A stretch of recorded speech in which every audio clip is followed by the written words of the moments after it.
La vocation actuellement de l'Érabillard Bois-Joli, là, c'est de faire des visites guidées pour faire connaître aux gens tout le phénomène de la De la sériculture. sériculture. Donc, à partir de la cueillette de la sève, Oui. comment on fait ça, comment on faisait de façon traditionnelle, comment on le fait maintenant, jusqu'à la transformation des produits. Ici, on est à une autre époque.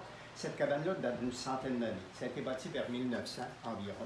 Ici, la température, lorsqu'elle atteint 104 degrés, 4 de plus que le point de départ là-bas, ce 104 degrés-là, c'est l'équivalent du 66 Brix. Parce qu'un sirop est à point lorsqu'il y a une densité très précise de 66 au Brix. On teste avec un densimètre très précis, qui n'est pas influencé par la pression atmosphérique. Et lorsque j'ai 66, on récolte le sirop qui est prêt. Filtré, refroidi, il est prêt à la consommation.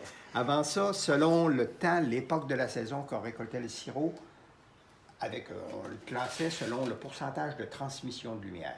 On avait on a encore aujourd'hui, du extra clair, 75 et plus de transmission de lumière. 50 à 75 c'est du clair.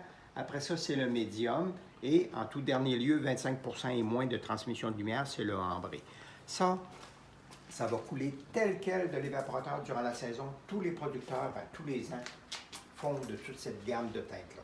La différence entre chacune des teintes du sirop d'érable, c'est la pression atmosphérique, l'endroit où on est, c'est l'évolution de la saison, c'est l'avancement de la saison. C'est des sirops clairs, c'est des sirops de début de saison, et les ambrés, c'est des sirops de fin de saison.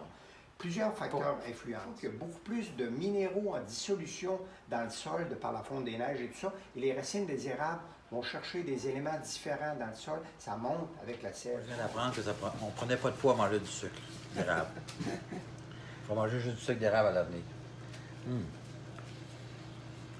Miam, miam.